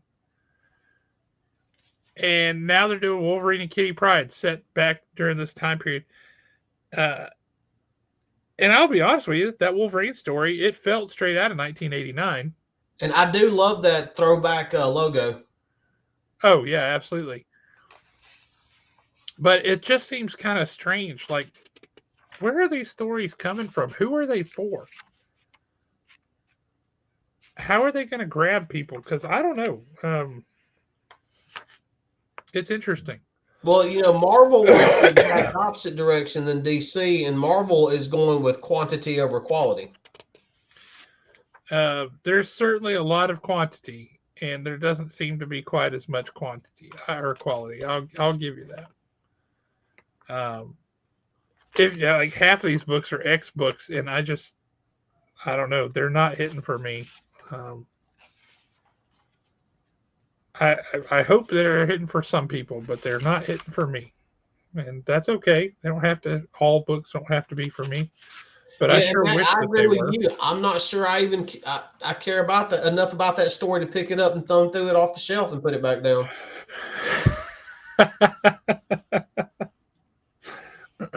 That's funny. I am reading Derek Cable, Love and Chrome because that's being written by David Pepose. Yep. And I did like that. I heard that it got trashed by. Oh yeah, I did. But I mean, it's so far. I mean, I didn't see anything wrong with it. No, I didn't either. Angel does look wicked in this pick. Well, those feet are nasty. Well, they're better than Liefeld's.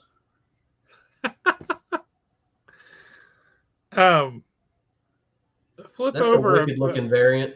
Flip over a page or two because there's a book there I want to show people because I'm like, what the? Which one? You'll see the giant spirits of violence on the right-hand page, and I want to look at the top of the left-hand page. Yes, keep turning. Okay, there you go. Now look over on the top of the left-hand page. Left-hand page, the other page. Oh. Your other left. What, this one? Kid Juggernaut.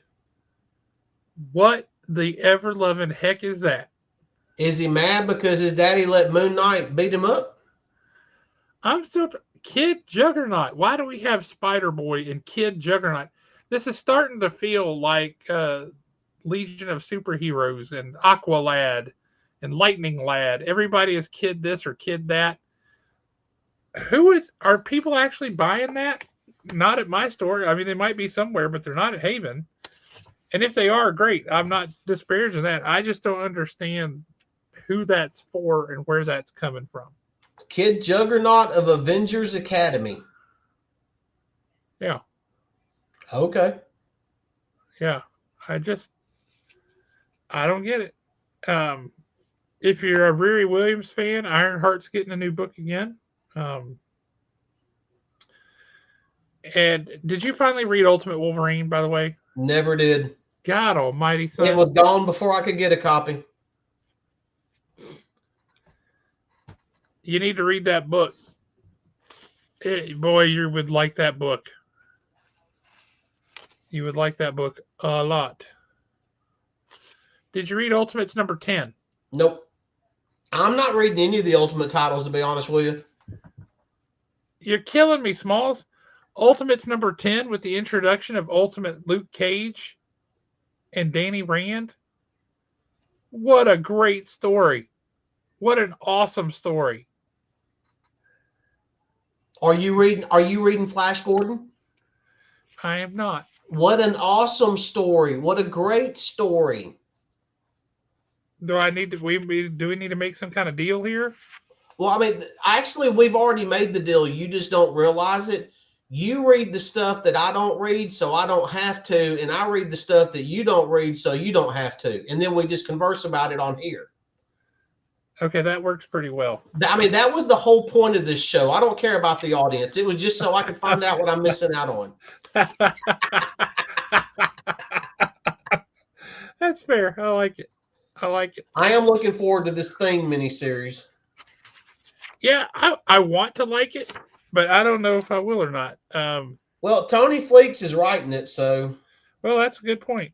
Um, that stands in its favor, I will say. And you know what? I have been over Venom and Carnage since the For 90s. so long. Yes, me too.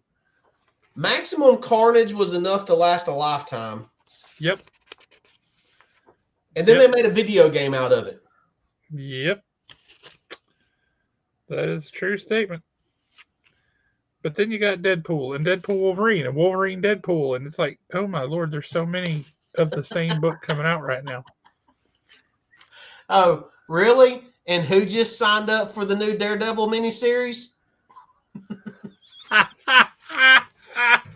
Yeah, no takebacks because I Yeah. already sent it to Too Tom. late. Yeah, there's some good stuff there though. That's supposed to be Strife? Yes. Okay. Yep, that is Strife. That is correct. Now, I guess I should have just read the thing below it. Now that's a cool looking cover. I mean, I'm not reading Ghost Spider, but agreed. that is a cool looking cover. I like that throwback and the way it's looks like it's aged up in the corners. Uh-huh. I wouldn't mind if they did some more stuff like that. You should flip over quite a few pages until you get to Moon Knight Fist of Khonshu number 7.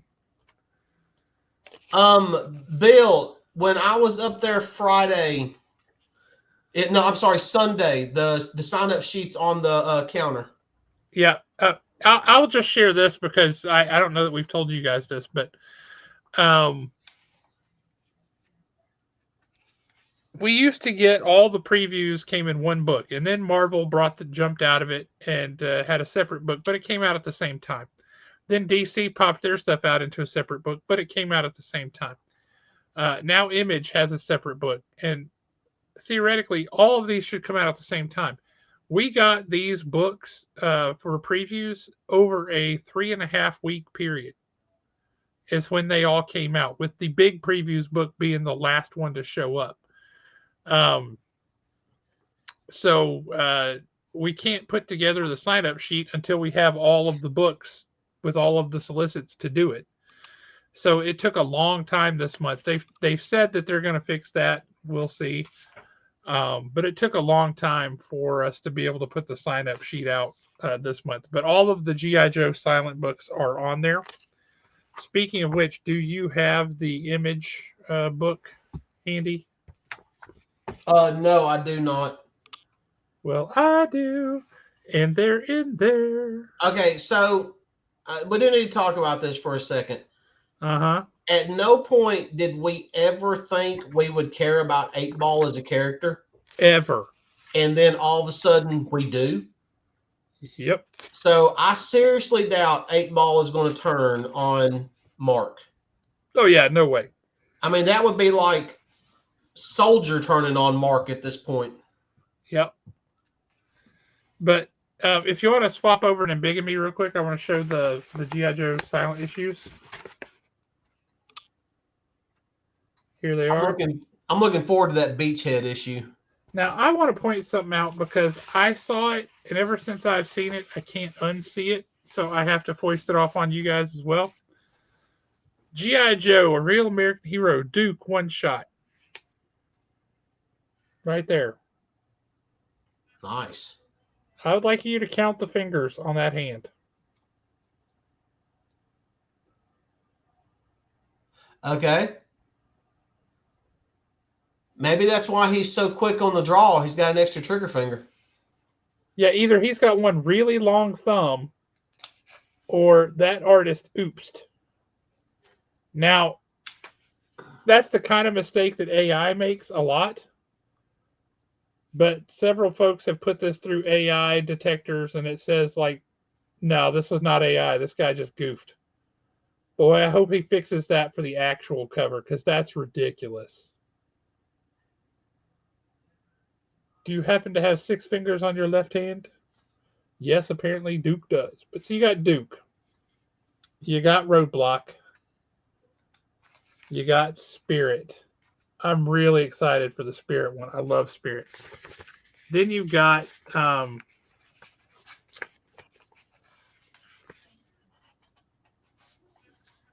Beachhead. I'm looking forward to that one. I read the premise on that one. And That one Jinx. just sounds like it's going to be fun. Yeah. But look who's doing that book, too. It's Phil Hester. Phil Hester knows what he's doing. Dan Waters. Dan Waters, who is writing Nightwing right now. Mm-hmm. Going to be great. The Spirit one is written by Leonardo Romero. I don't know who that is. Roadblock is written by Andrew Cranky. I've seen his name on a few things, but I don't know who he is really. And then the Duke one is written by Wes Craig, and I'm not sure who that is either. I mean, I've seen their names, but I just don't know that much about them. They don't have any Cobra one-shots, so I imagine Cobra will be in there. But we'll see. Now, if these are really popular, then they might do more of those. We'll see. Here's a book that for some reason does look interesting to me. By Zach Howard and Mike Marlowe. It's called Moonshine Bigfoot.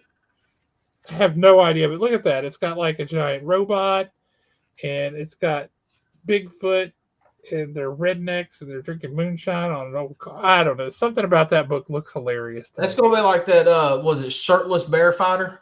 Yeah, this kind of feels like Shirtless Bear Fighter a little bit. Yeah. Yeah, I would agree with that. Here you go, man.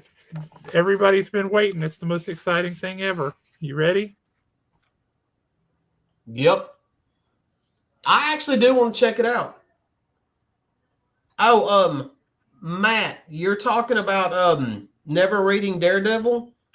Well, if you have a copy of the Marvel free previews, toward the back of it, Born Again is coming out, $14.99.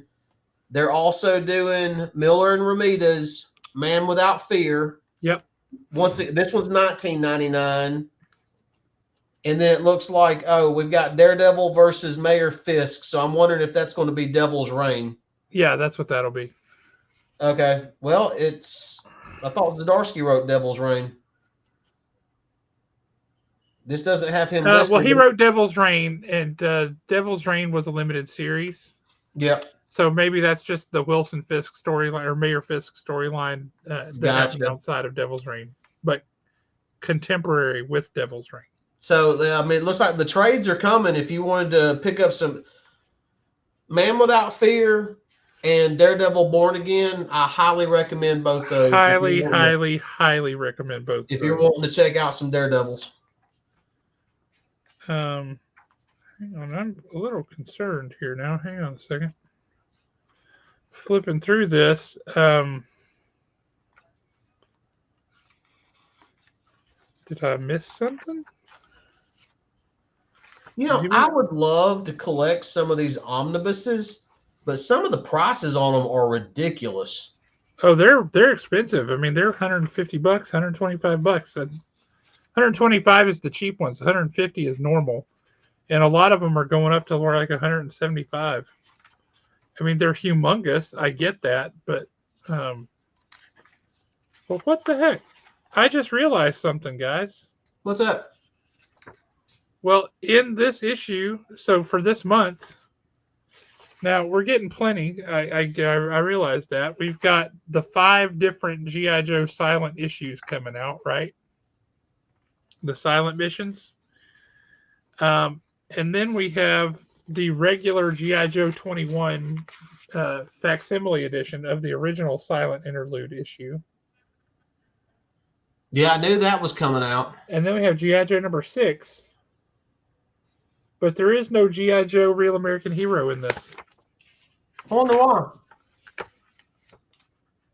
I don't know, but I'm a bit bummed about that. Because that's my favorite. I will say I got a picture a little bit ago from Jeremy Long, who is down at Pensacon. And he was at a big drink and draw with several folks like Stephen Butler. But amongst those folks that he was sitting around the table with was Larry Hama. Oh. So I sent him, I'll read you what I sent him. And bear in mind, this was all caps, which I know is considered rude. But I said, please talk to Larry Hama and bring him to the expo.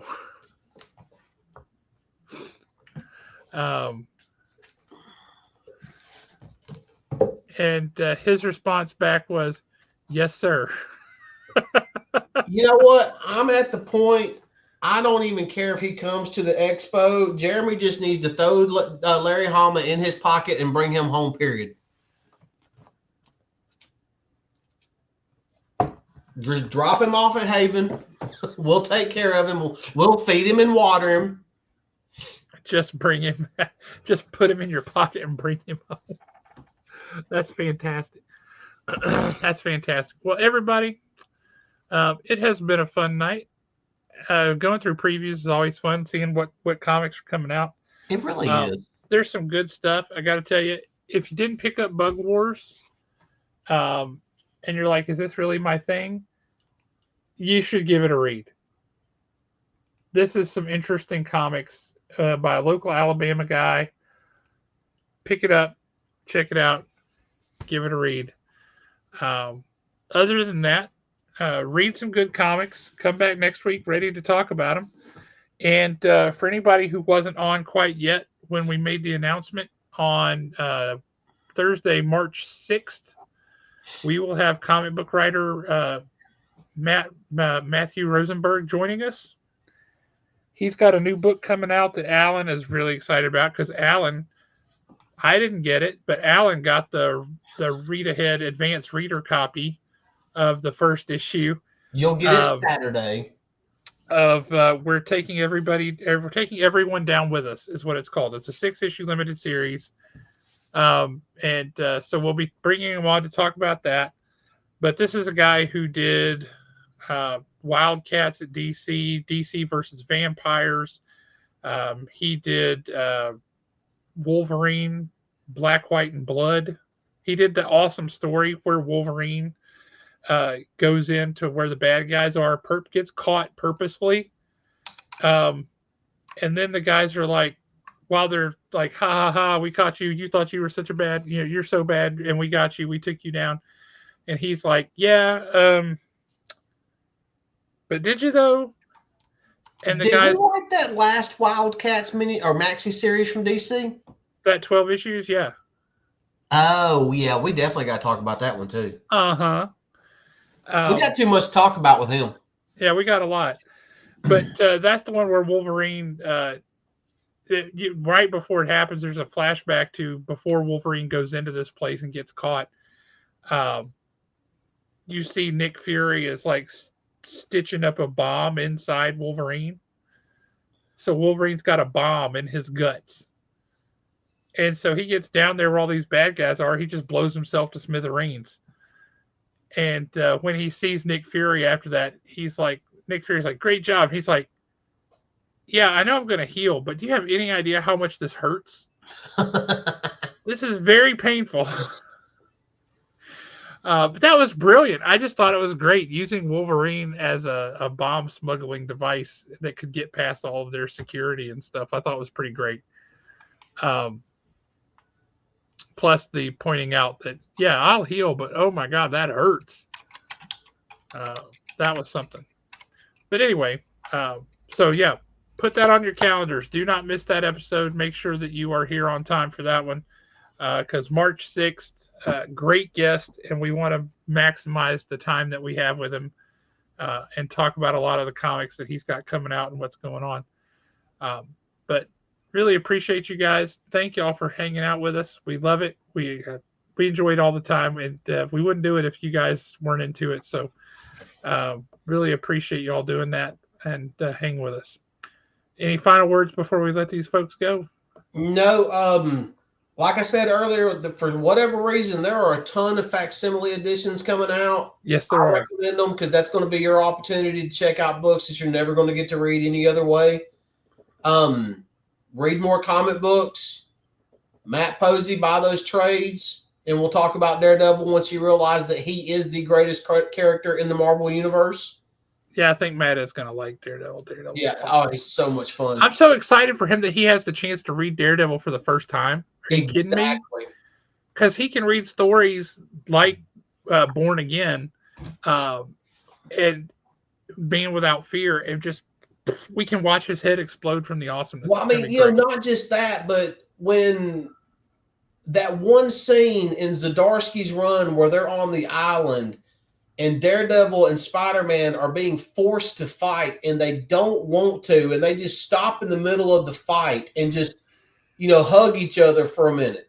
Yeah. I mean, that entire storyline on that island was like one big massive sucker punch after another.